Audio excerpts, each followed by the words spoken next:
Hey, Bible readers, I'm Tara-Leigh Cobble, and I'm your host for the Bible Recap.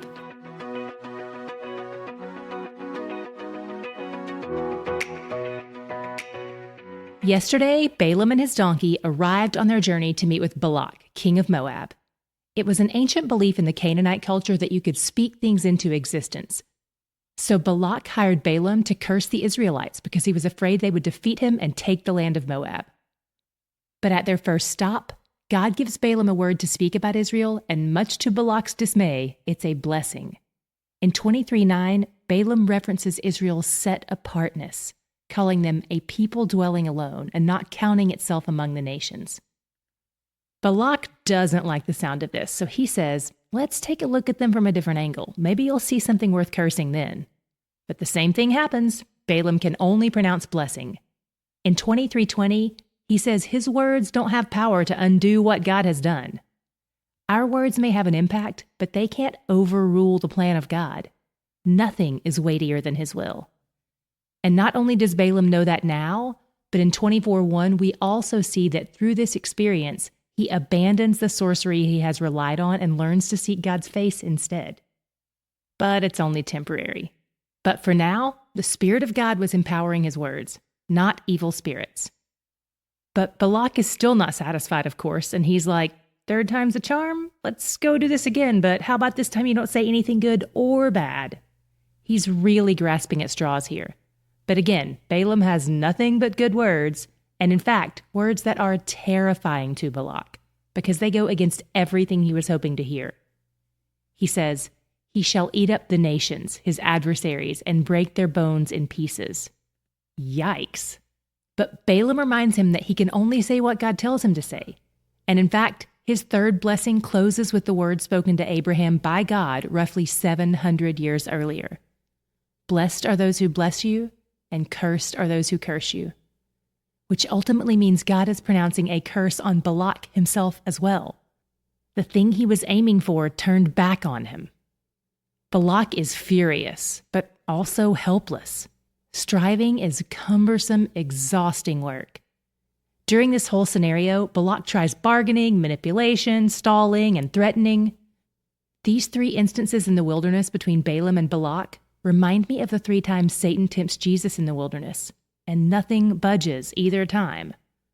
For all Balak's fear, control, manipulation, bargaining, negotiating, stalling, and threatening, for all his mountain climbing and altar building and animal sacrificing, Balak did not budge the will of God.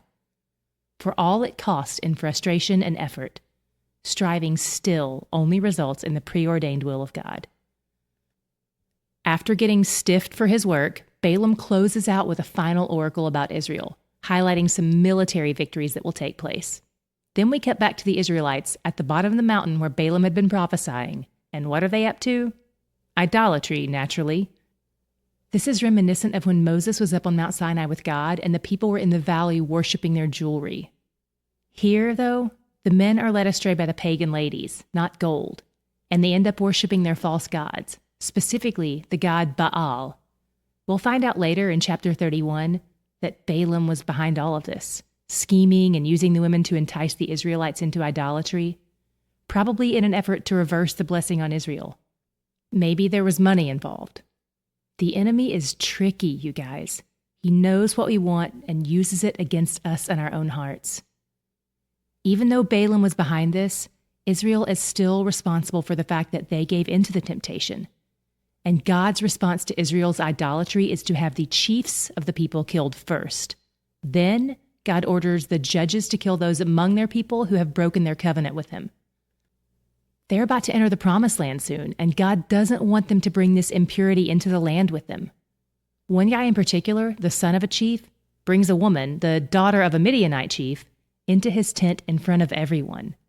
And I immediately thought of that phrase we learned recently, sinning with a high hand. That's what this felt like. Belligerent, arrogant, shameless sinning. As a result of all this, God sent another plague as well. People are dying left and right. And maybe Phinehas, Aaron's grandson, remembered what his grandpa did the last time this happened, how he intervened by bringing out the incense and it stopped the plague. So Phinehas takes a spear and stabs them both through and the plague stops. but not before 24,000 people died as a result of all this idolatry. God honors Phinehas for his righteous anger, for his high view of God's holiness. And we end today with God commanding Israel to strike down the Midianites. Israel can't be left alone for a minute or their hearts turn aside to false gods, and God knows it. He wants more for them. What was your God shot today? Where did you see God's character on display? I was dumbstruck by some of the things he said about Israel through the words of Balaam, specifically in his second oracle in 23:21. Tell me if you recognize the people God's describing here, because I sure don't. He said, "He has not beheld misfortune in Jacob, nor has he seen trouble in Israel." The word translated misfortune here is almost always translated as iniquity, unrighteousness, or wickedness elsewhere in Scripture. And the word trouble has similar possible translations. So in Hebrew, this verse could quite possibly read, "He has not beheld iniquity in Jacob, nor has he seen wickedness in Israel."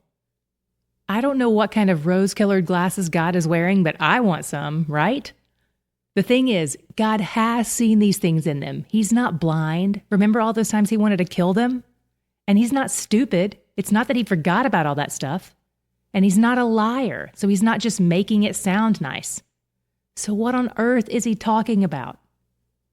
This is what love sees. Love has eyes that sees beyond our actions and beyond even our hearts, and especially God's love. Because even 1,000 plus years prior to Christ's death, his future blood paid for their present sins. His death covered them. God is not constrained by time. He invented it. He's both outside time and inside it. So he's already in the future, where his stiff-necked children have been perfected and restored. He can pronounce these things as true because to him, they already are.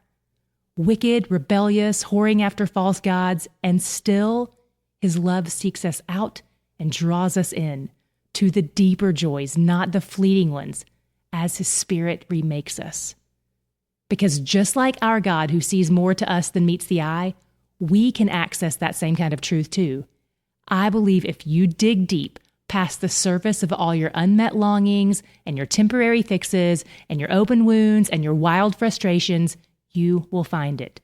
Underneath all our fleeting desires, our hearts know he's where the joy is.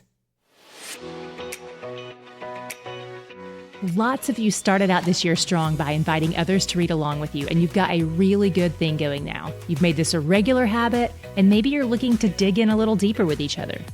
So this month, through our Patreon community, we've got a short document we put together about how to seek and maintain healthy accountability in your life, not just in Bible reading, but in a lot of different areas. This has been a fantastic resource for us through the years. For me personally, it's been a game changer. And we think this will be a really practical tool for you to have in your toolbox too.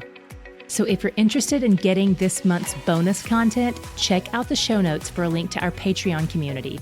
You can join us through patreon.com/The Bible Recap or the Patreon link at thebiblerecap.com. The Bible Recap is brought to you by D Group, discipleship and Bible study groups that meet in homes and churches around the world each week.